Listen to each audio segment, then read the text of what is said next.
Persatuan Klotok Wisata Menara Pandang Siring Tendean Banjarmasin mengeluhkan kurangnya life jacket untuk menjaga keselamatan penumpang, sehingga perlu adanya dukungan dari instansi terkait dalam menangani permasalahan ini.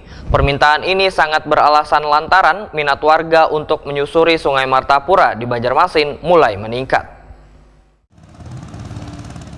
Persatuan Klotok Wisata Menara Pandang Siring Tendean Banjarmasin mengeluhkan kurangnya life jacket untuk menjaga keselamatan penumpang, sehingga perlu adanya dukungan dari instansi terkait dalam menangani permasalahan ini.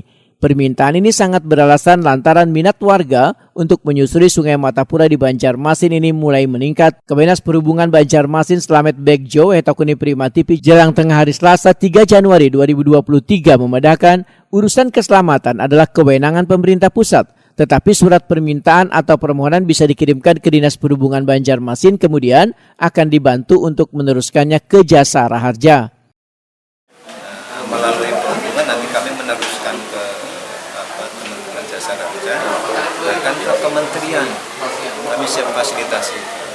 Pak, untuk dari Dinas Perhubungan sendiri Pak, apa Pak untuk pengawasan pada mereka itu Pak? Yang pengawasan kami sebatas yang pakai speed ya, tiap weekend. Kalau misalkan ada kecelakaan, kami siap rescue untuk kemudian menghalau atau menghimbau masyarakat yang masih naik ke atas atap. Itu yang sebenarnya kita gawe rutin tiap weekend Sabtu Minggu. Jadi pengelolaannya bukan di tangan ini Pak? Betul, untuk urusan keselamatan tadi ya, penyediaan sarana prasarana itu di pusat. Sementara itu, Sekretaris Komisi 3 DPRD Banjarmasin Taufik Husin menyatakan keselamatan penumpang ketika melakukan susur sungai menggunakan klotok wisata sangatlah penting. Walaupun masalah keselamatan ini menjadi bagian dari pemerintah pusat, namun Dinas Perhubungan Banjarmasin harusnya mengkoordinasikannya dengan Dewan untuk turut pula menyediakan fasilitas keselamatan penumpang ini.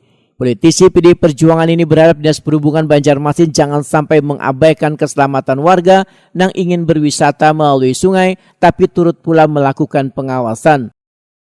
Kan sebabnya dengan pelampung, seandainya kan kelotok atau apa itu karam atau bagaimana, jadi kan kalau ada tamu bisa selamat. Jadi itu harus ditambah juga itu. Jadi bagaimana pembeliannya segala macamnya, walaupun Disub mengatakan itu tidak ada anggarannya. Jadi kan bagaimana nanti buat 2024 mereka bisa mengusulkan kepada dewan-dewan kita yang ada di anggaran dan kita memberi spot supaya itu bisa terlaksana. Demi keselamatan bersama lah. Taufik Husin meminta Dinas Perhubungan Banjarmasin untuk turut pula menyiapkan fasilitas keselamatan di sungai dengan mengajukan anggaran melalui APBD Banjarmasin.